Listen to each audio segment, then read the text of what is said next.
oído la pregunta: ¿qué le va a ocurrir al indio de la jungla que nunca oyó de Cristo? ¿Cuántos de ustedes han oído esa pregunta? Levanten la mano, un número de ustedes. ¿Cuántos de ustedes han hecho la pregunta en alguna ocasión del pasado? Ok, otro grupo.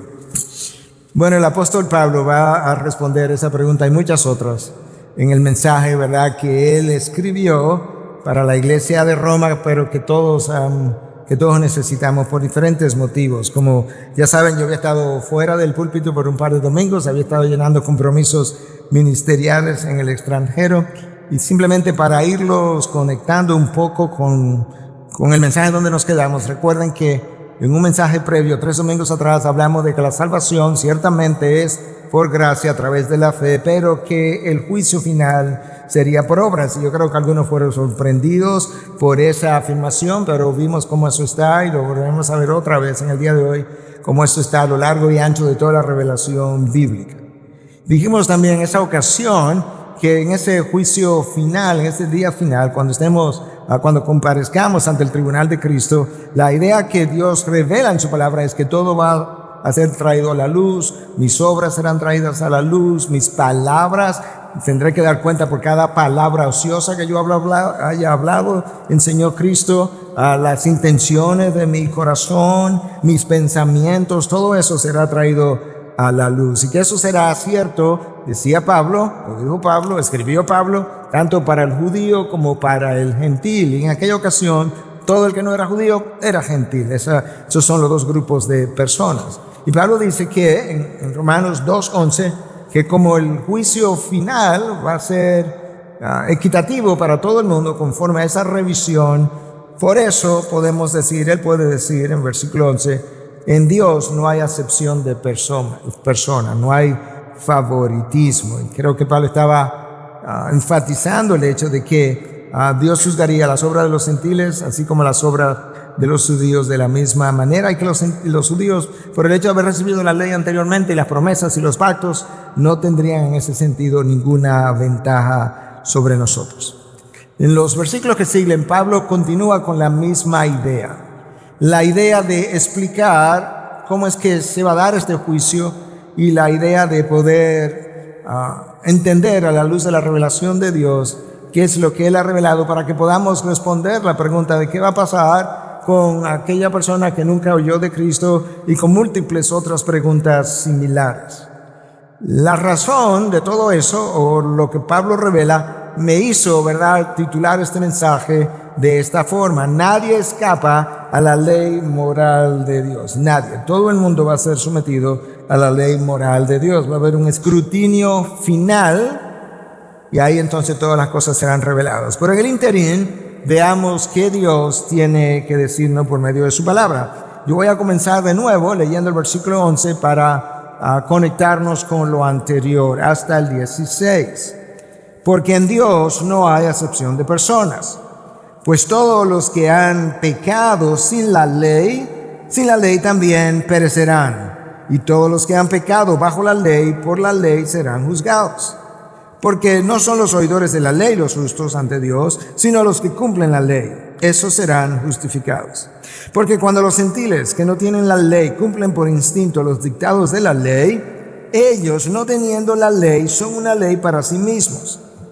Porque muestran la obra de la ley escrita en sus corazones, su conciencia dando testimonio y sus pensamientos acusándolos unas veces y otras defendiéndolos. El día que, según mi evangelio, Dios juzgará, aquí viene, los secretos de los hombres mediante Cristo Jesús. Una vez más, el apóstol está tratando de ser muy claro, y a la luz de lo leído podemos decir que nadie escapa a la ley moral de Dios. Pablo se está refiriendo a dos grupos de personas en su momento, siglo I. No habían dos grupos. Habían judíos y habían gentiles. Como ya mencioné, todo el que no era judío era considerado gentil. Y el gentil era uno porque hoy en día nosotros somos gentiles, pero hay una diferencia. El gentil en ese momento era alguien que no había recibido ninguna de las promesas, ninguno de los pactos de Dios, no había recibido la ley de Dios en el Antiguo Testamento. Y el judío, por el contrario, había recibido todas las bendiciones que Dios le había dado a su pueblo. De manera que este texto que yo acabo de leer pudiéramos verlo haciendo dos grupos similares a lo que Pablo hizo y correspondiente a, pero llamados distintos. Pudiéramos hablar de religiosos e irreligiosos. Entonces, religiosos seríamos quizás nosotros. Y nosotros tenemos el Antiguo Testamento, el Nuevo Testamento. Mucha gente se llama cristiana, pero no lo es. Otros sí lo son. Esos serían como los religiosos. Y luego están los irreligiosos, que serían aquellos, ¿verdad?, que no tienen ni idea de lo que este libro dice. Muchos, de hecho, millones de personas, ni siquiera a cientos, miles 1 o 2 billones de personas que ni siquiera han escuchado de Jesucristo. De manera que ahí tú tienes los dos grupos. Del texto que acabamos de leer se desprenden tres o cuatro más bien enseñanzas que yo quisiera revisar con ustedes. La primera es que Dios juzgará a las personas conforme al grado de revelación que hayan recibido. Nota bien qué fue lo que dije. Yo no dije que Dios salvará a las personas conforme al grado de revelación. Pablo no está hablando de salvación. Pablo está hablando de condenación, de juicio. Dios juzgará a las personas conforme al grado de revelación que hayan recibido. Versículo 12. Pues todos los que han pecado sin la ley también perecerán. Y todos los que han pecado bajo la ley, por la ley serán juzgados. La frase que aparece ahí, sin la ley, hace referencia a aquellos, como ya yo mencioné, que nunca recibieron el Antiguo Testamento, ni ninguno de los profetas de Dios. Y hoy en día incluiría a gentiles, como el indio de la jungla, que nunca ha oído de Cristo. Esos sin ley, el texto dice, perecerán, que es una referencia a que serán juzgados y condenados, pero por otra ley. No lo van a juzgar por la ley que ellos no recibieron. Ahorita, en un momento, vamos a hablar de eso. Eso es para el grupo que nunca ha escuchado de Jesús. De nuevo, como el indio de la jungla. La frase bajo la ley hace referencia al judío en este caso, porque ellos sí estaban bajo la ley de Moisés. Ellos sí recibieron el Antiguo Testamento. Por extensión, no incluiría a nosotros que recibimos el Antiguo Testamento y el Nuevo Testamento, que recibimos la ley mediada por Moisés, pero también recibimos la ley de Cristo, de la cual habla Pablo. Entonces, las personas serán juzgadas de acuerdo al grado de revelación recibido. Decía esta mañana que ante la pregunta ¿qué le va a pasar al indio de la jungla?, que muchas personas han hecho esa pregunta, y que una respuesta no sería muy piadosa, pero nos mueve a pensar un poco. Una respuesta pudiera ser, bueno, a él le va a pasar lo mismo que le va a pasar a la persona que trabaja contigo en tu oficina, a quien tú nunca le has predicado el evangelio. Porque la verdad es que de repente a mucha gente le cae una preocupación con el indio que está en la jungla, pero no se preocupa por el que está no salvo, en una condición de no salvación, y que trabaja con él en la oficina. ¿Te das cuenta? Pero en fin, yo creo que tenemos que brindar respuestas más bíblicas y más piadosas que esos. Algunos dicen, bueno, él será juzgado de acuerdo al grado de sinceridad con la que él haya estado llevando a cabo su religión. Entonces, para ellos, la gente será juzgada por sinceridad. Pero eso no es lo que la palabra dice. Además, si ese es el caso, todos los hombres quedarían automáticamente condenados, porque Dios reveló en el Salmo 116:11 que todos los hombres son mentirosos. De manera que hasta que Dios intervenga, no hay nadie sincero delante de Él. Otros dirían, bueno, al final todos seremos salvos porque Dios es amor. Y esos son los universalistas, que piensan que todo el mundo va a terminar en la salvación. Pero si eso es verdad, entonces tienes que prepararte para pasar la eternidad junto con un Hitler, Mao Zedong, con un Stalin y los grandes dictadores y sanguinarios a lo largo de los tiempos, con un Rafael Leónidas Trujillo, con un Duvalier y muchos otros. Y alguien diría, pero eso no es justo, precisamente, porque el universalismo no es algo que está en la Biblia. Otros dirían, bueno, Dios no puede condenar al indio de la jungla que nunca ha oído de Cristo, porque eso sería injusto. Bueno, Pablo va a responder esa pregunta. Pues todos, versículo 12, ya lo leímos, Los que han pecado sin la ley, que no tenían el Antiguo Testamento, ni tienen el Nuevo tampoco hoy, sin la ley también perecerán, y todos los que han pecado bajo la ley, por la ley serán juzgados. El que no ha recibido la ley de Dios revelada en su palabra, perece, muere en condenación sin la ley. Mira cómo lo dice la Nueva Traducción Viviente. Los gentiles serán destruidos por el hecho de pecar, aunque nunca tuvieron la ley escrita de Dios. Entonces, ¿cómo es que pecaron si nunca tuvieron la ley escrita de Dios? ¿Cómo es que son transgresores? Y ese es mi segundo punto de enseñanza. Las personas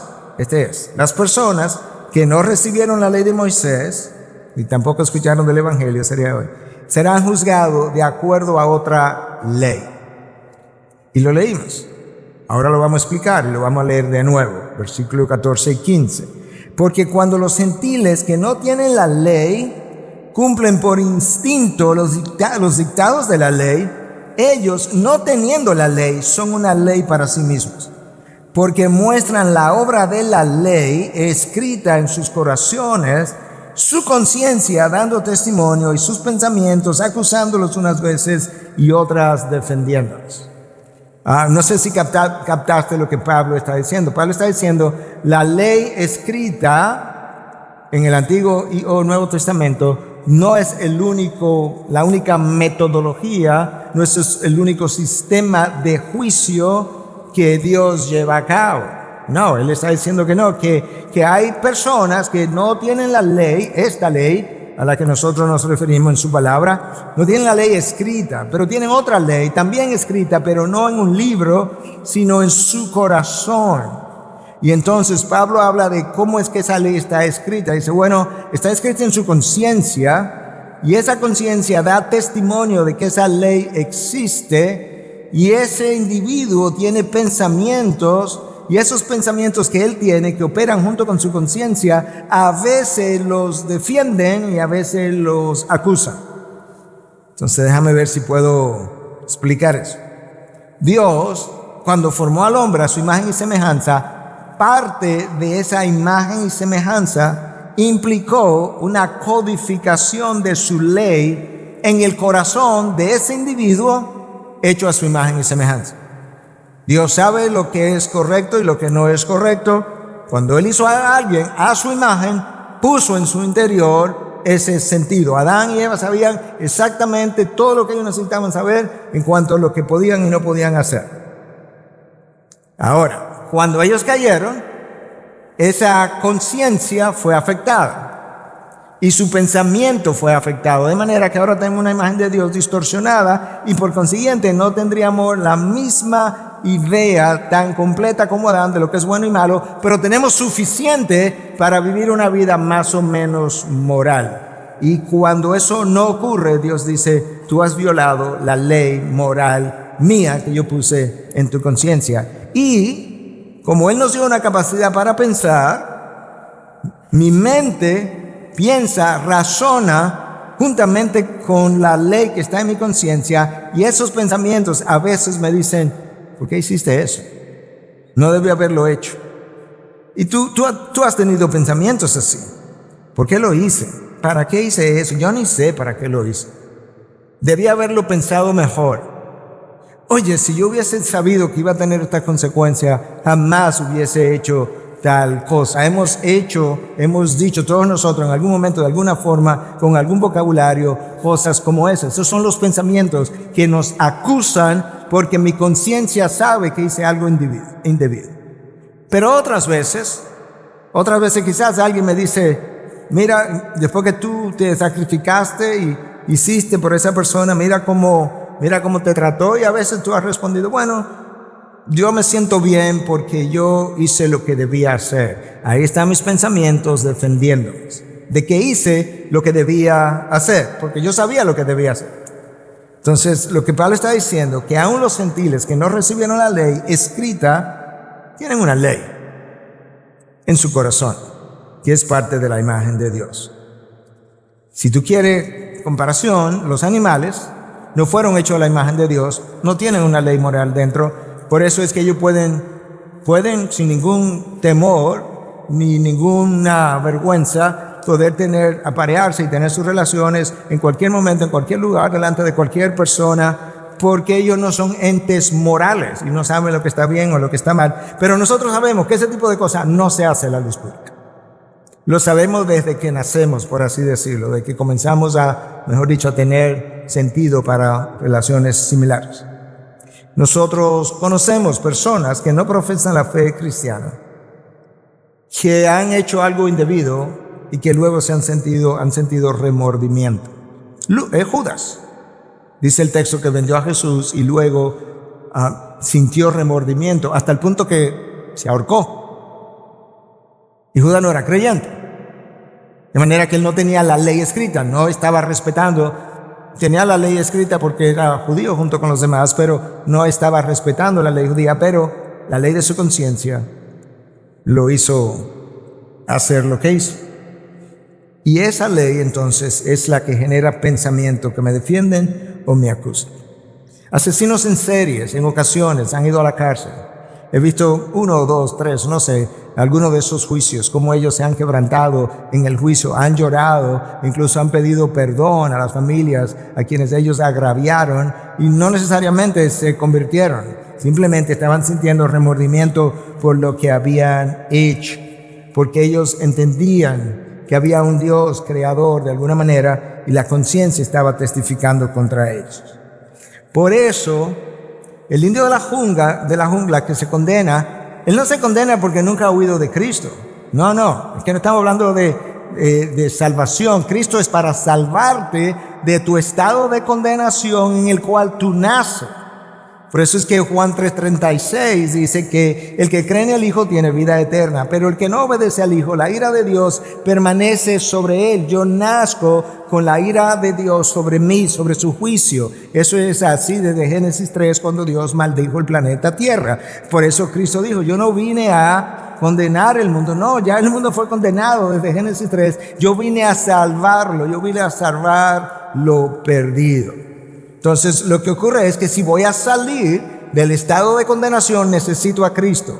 Pero si no tengo a Cristo, me quedo exactamente donde estaba cuando nací. Escucha cómo Pablo comenzó en el capítulo 1 a revelarnos esta verdad. Primero, él nos dice en los versículos 19 y 20 del capítulo 1 que lo que se puede conocer acerca de Dios, sus atributos invisibles, su poder y divinidad, su eterno poder y divinidad, son claramente visibles por medio de lo creado, porque Dios se lo hizo evidente dentro de ello, pero se lo hizo evidente en su creación también. Y concluye el versículo 20 de Romanos 1 diciendo, por tanto, no tienen excusa. El hombre no tiene excusa para decir que Dios no existe. Él puso la evidencia de su existencia en su interior. Y entonces en el versículo 21, Pablo retoma de Romanos 1, Pablo retoma el argumento y dice, pues aunque conocían a Dios, ¿dónde? En su conciencia, en la creación, no lo honraron como a Dios, ni le dieron gracias, sino que se hicieron vanos en sus razonamientos y su necio corazón fue entenebrecido, profesando ser sabios, se volvieron necios y cambiaron la gloria del Dios incorruptible por una imagen en forma de hombre corruptible, de aves, de cuadrúpedos y de reptiles. Esa es la razón de su condenación. No tiene nada que ver con Cristo. Es lo que hicieron con lo que Dios le dio, con la revelación que ya tenían.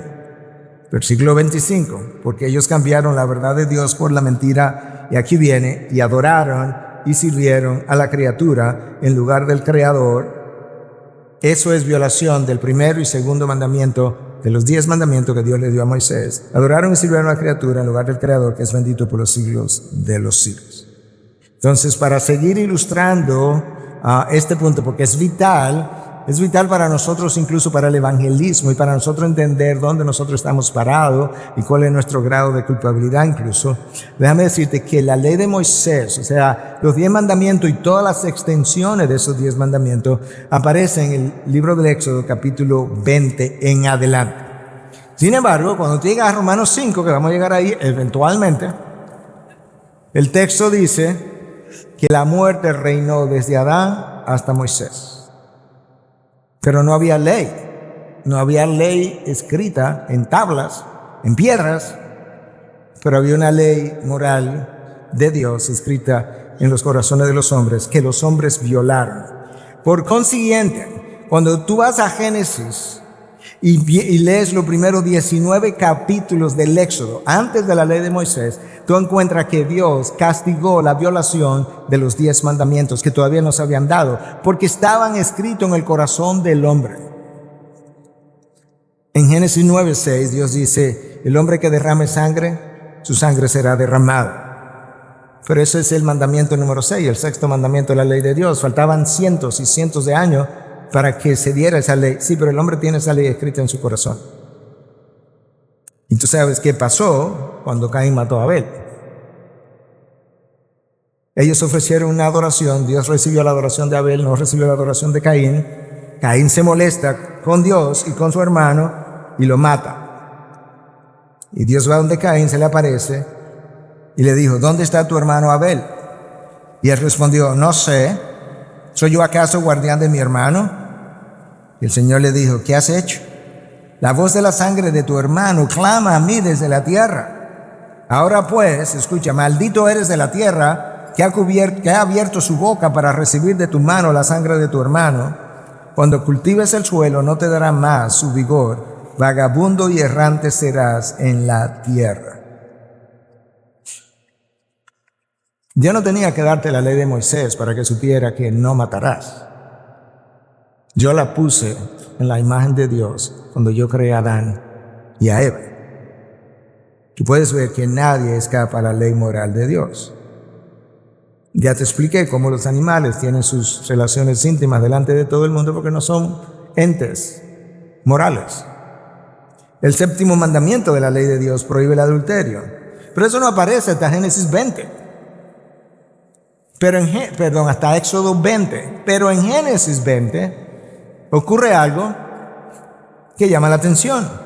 Y es que Abraham tenía miedo al llegar a Egipto de que el rey Abimelech lo fuera a matar para quedarse con Sara, su esposa. Entonces escucha el relato, Génesis 20, versículo 1 al 3. Abraham salió de donde estaba hacia la tierra del Negev y se estableció entre Cades y Shur. Entonces estuvo por un tiempo en Gerar.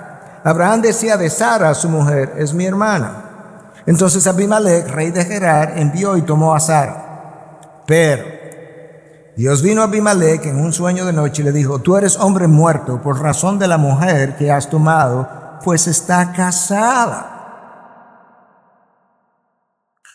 Abimelech le dijo, Señor, pero él fue que me dijo que era su hermana. Y el Señor le dijo, bueno, puede ser, yo sé que fue en inocencia, ¿verdad? Porque Abraham no te dio la información correcta, pero si tú profanas a la mujer de otro hombre, considérate hombre muerto. Pero que eso es el séptimo mandamiento de la ley de Dios. La imagen de Dios en ti, conoces esa verdad. Nadie escapa a la ley moral de Dios. José tenía más sensibilidad a esa ley y cuando se presentó la ocasión rehusó hacerlo con la esposa de Potifar. Seguimos con las ilustraciones porque tenemos que verlo para poder entender lo claro que Dios ha sido. En Génesis 19 tú te encuentras con la destrucción de Sodoma y Gomorra por el pecado de la homosexualidad. La ley de Moisés, recuerda que la ley implicaba los 10 mandamientos, pero hubo una serie de leyes también que complementaban, digamos, la constitución primaria. Y una de esas leyes prohibía el que el hombre se pudiera acostar con otro hombre, o en el caso de las mujeres. Pero que eso no vino hasta cientos de años después. No, pero mi revelación, mi creación, el diseño, como yo diseñé al hombre y a la mujer, e incluso como diseñé hasta los animales, dejó claro que el apareamiento era entre masculino y femenino. Y cuando ellos violentaron mi diseño, transgredieron una ley que ellos conocían en sus conciencias. Y de esa manera Sodoma y Gomorra sucumbieron, porque ciertamente nadie escapa a la ley moral de Dios. En Amós 1, profeta Amós, capítulo 1, Dios reprende a las naciones paganas porque eran transgresoras, pero no tenían la ley de Dios. Y en el capítulo 2 de Amós, Dios reprende al reino del norte, llamado Israel, el reino del sur, llamado Judá, todos judíos, porque habían violentado, transgredido su ley escrita. Confrontó a los gentiles paganos por violar su ley escrita en su corazón y confrontó a la nación de Israel por violar la ley escrita en piedra, originalmente en tablas posteriormente. Entonces, a toda esa revelación que Dios le ha hecho a todo ser humano, llamamos revelación general. General porque todos los hombres la tenemos. Para diferenciarla de esta otra revelación en su palabra o en la persona de Cristo o cuando hizo milagros, que llamamos a eso revelación especial, porque hay un grupo todavía extremadamente numeroso que no tiene esta Biblia ni siquiera en sus idiomas. Entonces, claro que nosotros tenemos revelación general y tenemos revelación especial, lo cual nos hace mucho más responsable ante la transgresión. Y entonces, la ley moral es ese sentido de moralidad que existe en el ser humano, en todo ser humano, y que tú lo puedes identificar. Tú puedes ir a cualquier cultura y se va a entender que no es justo o legal matar a otro, aunque ocurran homicidios a diestra y siniestra en esa cultura. Pero no hay una ley que dice puedes matar a otro y no tendrás ningún problema. En cualquier cultura que tú vayas, el esposo sabe y la esposa sabe que el uno y el otro no son para que el vecino venga y la tome prestado. En cualquier cultura se sabe que no es correcto que una persona viole a otra, aunque ocurran las violaciones, mucho menos cuando es tu hija, porque ahí lo deja mucho más claro. Ese sentido de moralidad viene de la imagen de Dios en el hombre. Hermanos, los autores de los documentos que se firmaron para la independencia de Estados Unidos y para la Constitución de Estados Unidos, la mayoría no eran cristianos, a diferencia de lo que mucha gente piensa. Pero eran deístas, con D. ¿Qué implica eso? Ellos creían que había un Dios creador. Como había un Dios creador, ese Dios creador le había dado al hombre una ley moral.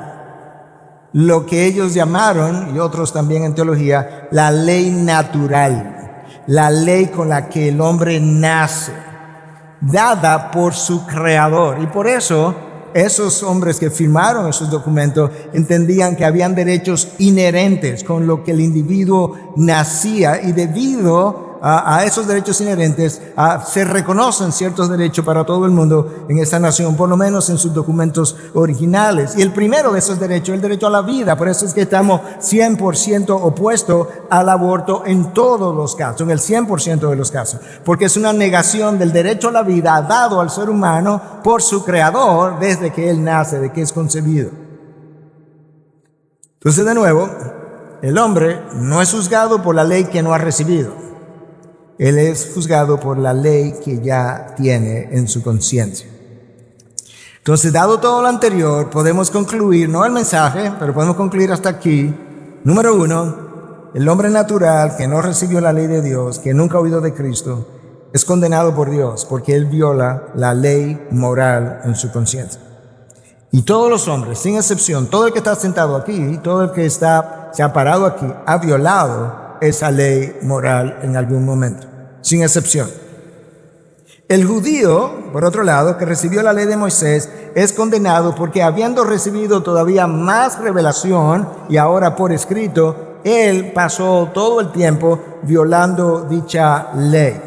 De manera que ahora su culpabilidad es mayor. Los judíos creían que ellos podían ser salvos simplemente porque eran descendientes de Abraham, recibieron la ley, fueron receptores de los pactos, de las promesas. Eso lo colocaba en un sitial especial y por consiguiente la ley prácticamente la adoraban, la leían, la memorizaban, la meditaban, la repetían.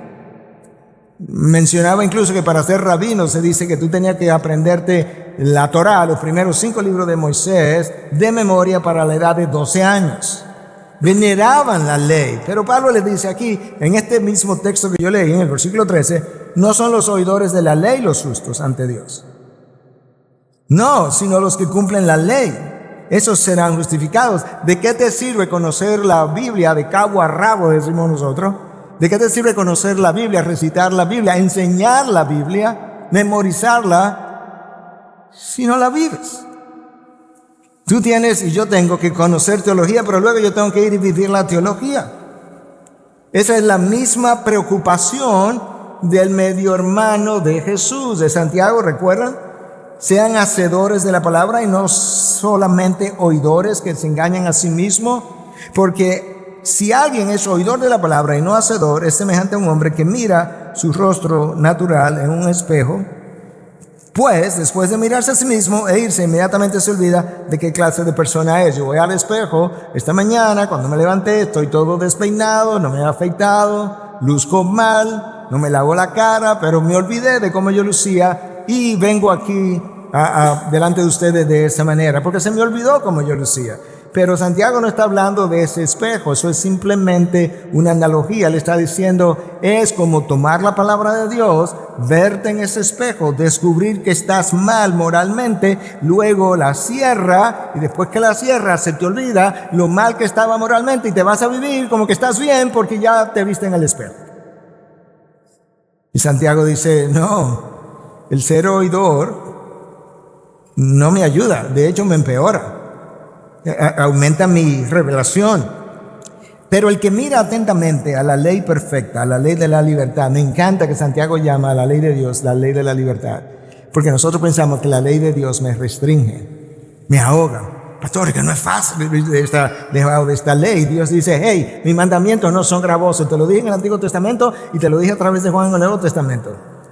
Mis mandamientos no son gravosos. Tu pecado hace mi ley gravosa, el tuyo y el mío. Porque no puedo acusar a nadie sin mirarme a mí, porque yo soy parte de la naturaleza caída de los hombres. Y que mira atentamente a la ley perfecta, la ley de la libertad, y permanece en ella, no habiéndose vuelto un oidor olvidadizo, sino un hacedor eficaz, este será bienaventurado en lo que hace. No hay ningún mérito en conocer la ley, aún la ley de Dios, es en el que la obedece. Y para eso yo necesito nacer de nuevo y tener su espíritu. La diferencia entre un incrédulo y un verdadero cristiano muchas veces es la diferencia entre ser un oidor y un hacedor. Ciertamente ninguno de nosotros obedece perfectamente, pero en general el cristiano que ha nacido de nuevo se supone que debe ser un hacedor de la ley. Eso es lo que lo caracteriza, y él tiene ciertos momentos, ciertos días, ciertas acciones donde él tropieza en la ley de Dios. Eso es cierto, pero él no vive transgrediendo la ley de Dios. Eso no es lo que lo caracteriza.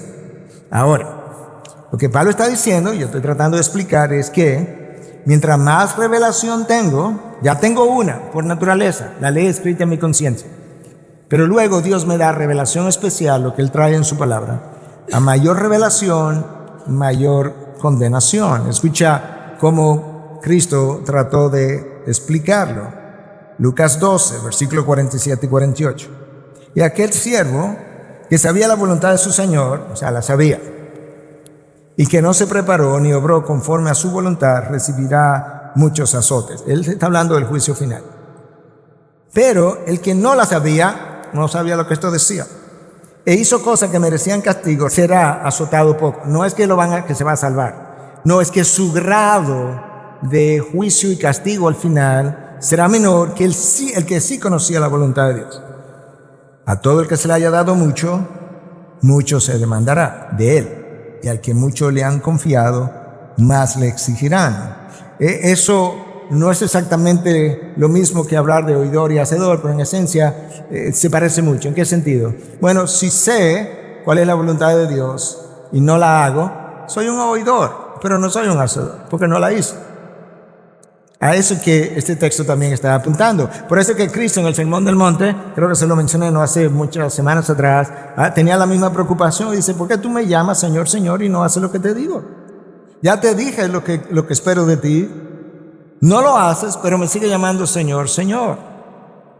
O cuando Cristo dijo que no todo el que me llama Señor entrará en el reino de los cielos. Entonces, ¿quién es el que entra en el reino de los cielos, Señor? No es el que conoce la ley, no, Él dice el que hace la voluntad de mi Padre, porque el que hace la voluntad de mi Padre es el hacedor, y el hacedor es el que afirma que verdaderamente ha entendido y ha querido complacer al dador de la ley, a Dios. O cuando dijo en aquel día, muchos me dirán, Señor, Señor, en tu nombre predicamos, en tu nombre echamos fuera demonios, en tu nombre hicimos milagros. ¿Notaste cómo comenzó la frase de Cristo? Señor, Señor, en tu nombre. Dice, no, pero que yo nunca los conocí, yo no sé quiénes son. Porque hicieron cosas en mi nombre, pero no vivían en mi voluntad. Entonces, hasta ahora, esto es lo que tenemos. Hablamos del incrédulo que viola la ley de su conciencia. Y vimos cómo eso opera. Hablamos del judío, en el tiempo de Pablo, que violó, y para aquellos que hoy están en el judaísmo, conocen la ley, pero no la siguen, viola la ley de Moisés. Pero ahora tenemos que hablar de personas hoy en día que profesan ser cristianos como nosotros.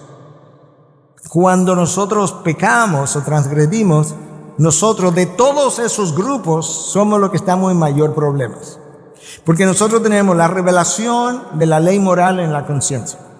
Tenemos del Antiguo Testamento, la ley de Moisés, aquí en estos libros que llamamos la Biblia, en múltiples idiomas y versiones. Y luego tenemos también en el Nuevo Testamento la ley de Cristo, resumida en 2 mandamientos que violamos continuamente. Amarás al Señor tu Dios con toda tu alma, toda tu mente, toda tu fuerza. Y el segundo es semejante a este, amarás al prójimo como a ti mismo. ¿Cómo es que ese segundo mandamiento es semejante al primero? Bueno, porque el primero tiene que ver conmigo, mi persona, mi carácter. Y el segundo tiene que ver con la imagen de Dios en el prójimo. Y como yo puse mi imagen en el prójimo, claro que el segundo mandamiento es semejante al primero, y eso lo tenemos aquí. Y cuando nosotros no actuamos de manera congruente, de todos estos grupos somos el que el que peor está parado, porque a mayor revelación, mayor condenación.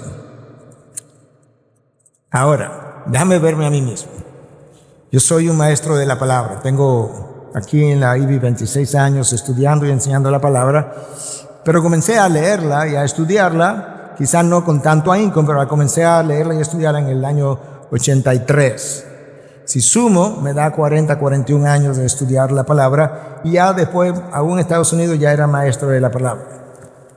Yo tengo un problema, porque los maestros de la palabra, se supone, por su estudio, tienen mayor revelación, mayor entendimiento, lo que implica que a la hora de mi juicio, mi escrutinio es mayor, y donde haya transgredido mi juicio es mayor. Escucha Santiago 3:1. Hermanos míos, que no se haga maestro muchos de ustedes, sabiendo que recibiremos un juicio más severo. ¿Notaste que Santiago se incluyó él?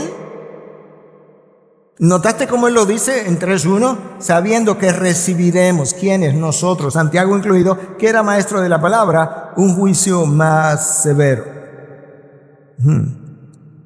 El incrédulo que nunca ha oído de Cristo viola la ley moral de Dios.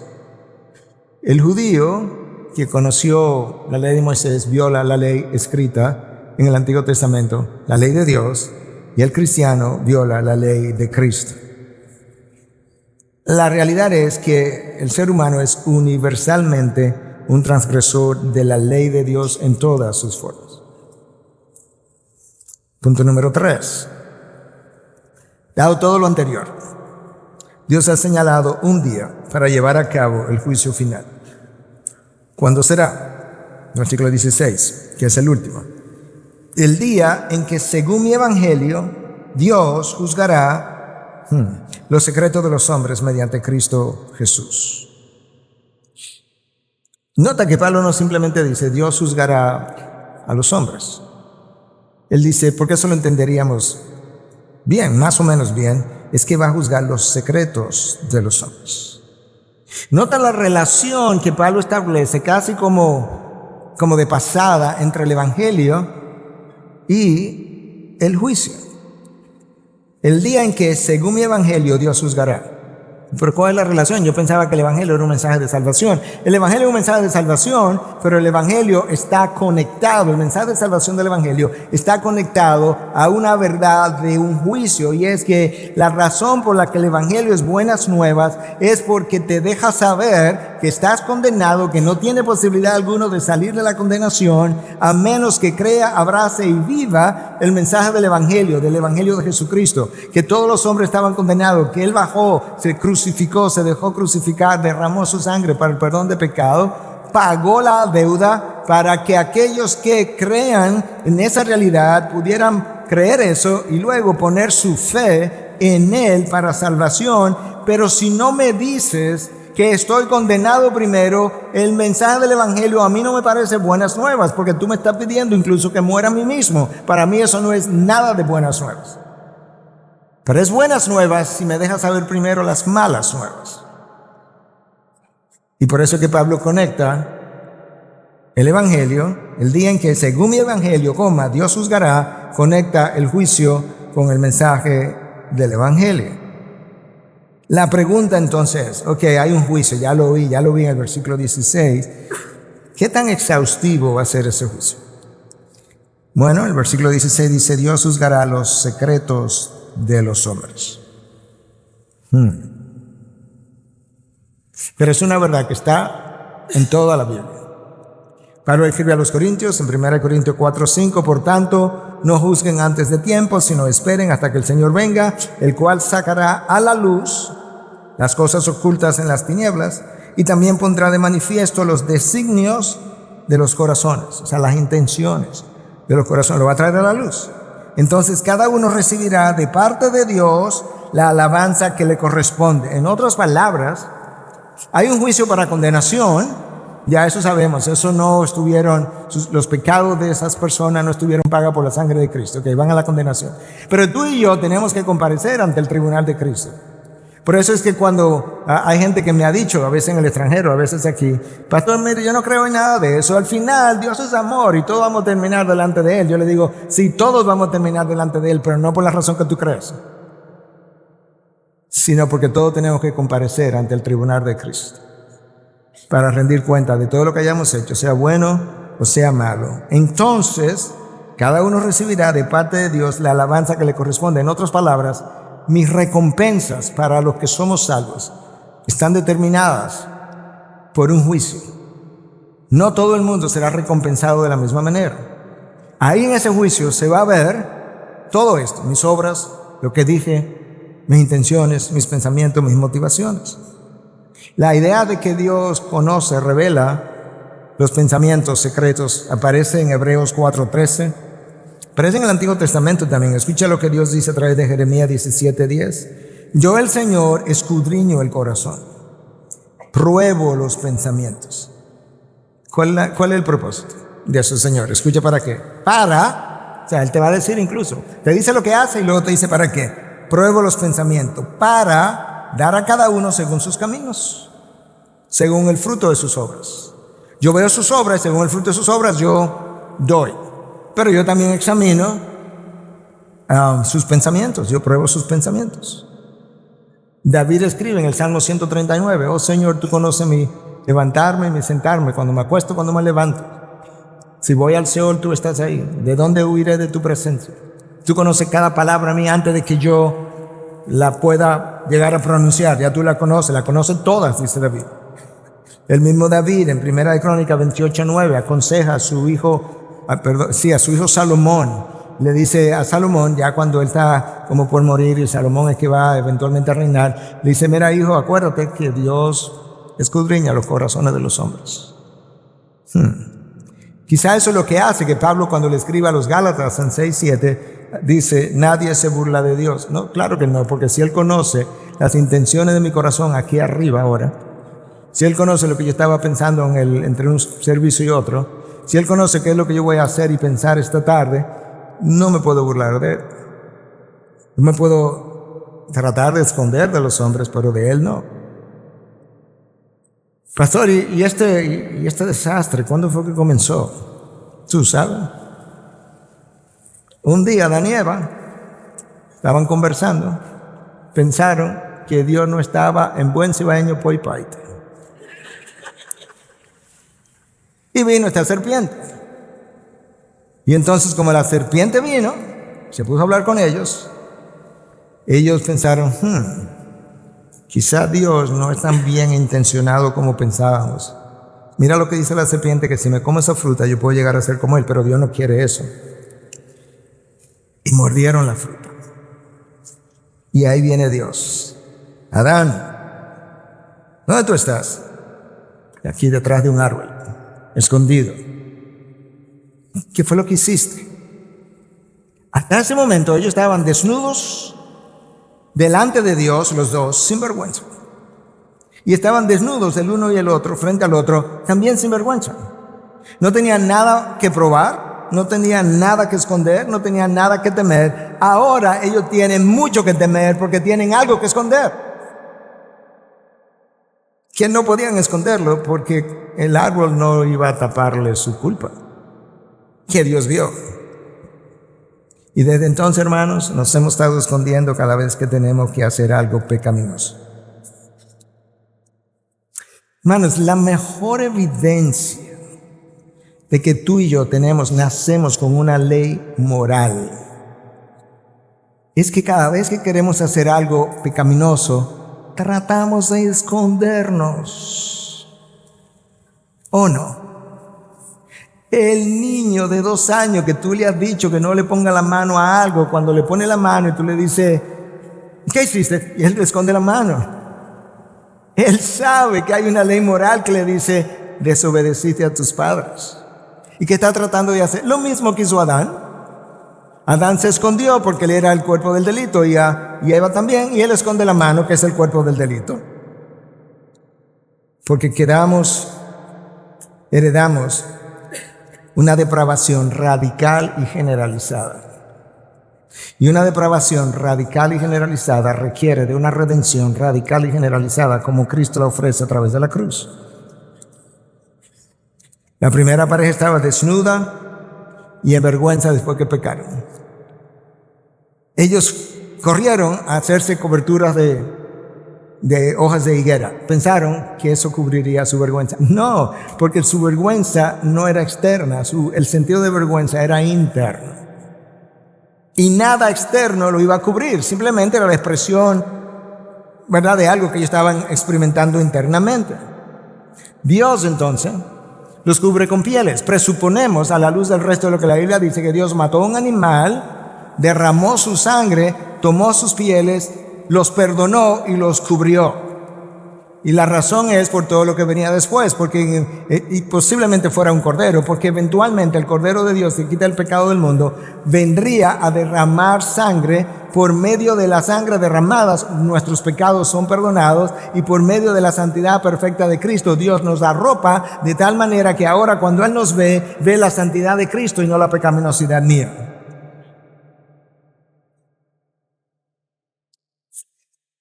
Hay una última enseñanza. Y enseñanza número 4. El juicio final será llevado a cabo por Cristo mismo. Versículo 16, está ahí mismo. El día en que, según mi evangelio, Dios juzgará los secretos de los hombres. ¿Cómo? Mediante Cristo Jesús. Jesús es el juez. De manera que cuando presentas el evangelio de Cristo, la salvación de Cristo, el sacrificio de Cristo, y lo rechazas y luego tienes que enfrentarte a Él, te está enfrentando a alguien que sabe que tú rechazaste lo que Él hizo y ahora Él te va a juzgar.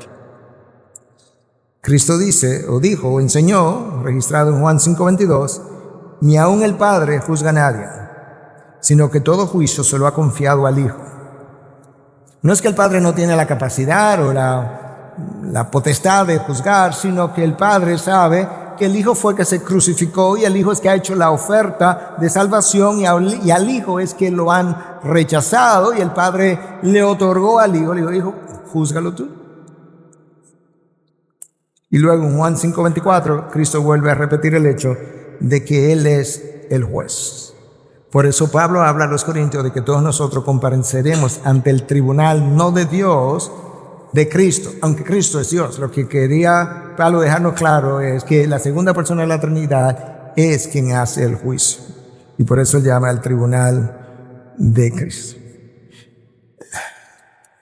Hermanos, enfrentarse al juez del cielo y la tierra, a quien has rechazado o violentado o ignorado su ley. No es poca cosa. El único chance que el ser humano tiene es que en esta vida, antes de pasar a la próxima, él haya reconocido su condición de pecaminosidad, de depravación, de corrupción moral completa, y que al reconocerla haya clamado a Cristo, haya aceptado su sacrificio, haya entendido y aceptado que no hay ningún otro nombre debajo del cielo por medio del cual pueda ser santo, que él haya podido entender que nadie viene al Padre sino es a través de él, que no hay otro mediador, él es el único, y que entonces él haya abrazado toda esa verdad, la haya creído y haya confesado a Cristo como Señor y Salvador, de manera que el día que tú te pares delante del juez, ese juez que va a llevar a cabo el juicio sea también tu abogado defensor. Y cuando eso se da, entonces en buen dominicano tú vas en coche, porque quien te va a juzgar es quien te va a defender. Y él podrá decir: yo derramé sangre por él, yo perdoné sus pecados, yo lo defiendo porque él es uno de los nuestros, Padre. Es el único chance que tenemos. De lo contrario, estamos en serios problemas. Y no solo que el problema es grande, es que es eterno y sin esperanza.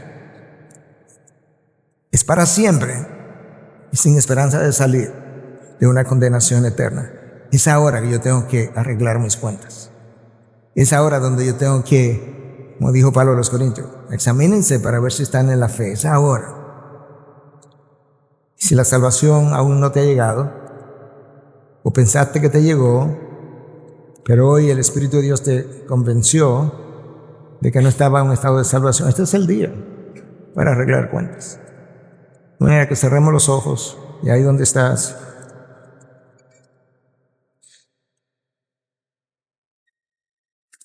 tú sabes lo que Dios ha decretado. Tú sabes por la ley moral que está en tu corazón lo que es bueno, lo que es malo. Tú sabes lo que Dios pide de ti, demanda de ti. Lo sabes desde antes de conocer la palabra de Dios, porque Dios puso el sentido de moralidad en su imagen, del cual tú y yo somos portadores. Dios reveló en la ley de Moisés su sentido de moralidad, nos dio 10 mandamientos que resumen perfectamente bien su carácter moral. Y nos dio luego a su Hijo Jesucristo, quien dejó un segundo pacto, todavía con más revelación y más luz. Si a la luz de todo esto, tú entiendes que está fuera de salvación, no endurezca tu corazón y responde a la voz de Dios. Pide perdón, pide al Espíritu de Dios que te dé arrepentimiento, que te dé profundo deseo de arrepentirte y con el deseo entonces pídele perdón a Cristo. Dile que te perdone todos tus pecados. Confiésale como Señor, como Salvador. Confiésale como el único mediador que puede poner su mano en Dios y la mano en ti y establecer el puente por el cual tú puedas cruzar a la eternidad. Y que tú puedas entonces comenzar a vivir en el poder del Espíritu para la gloria de Cristo, conforme a la ley del mismo Cristo. Te pedimos todo eso en tu nombre, oh Jesús. Amén, amén.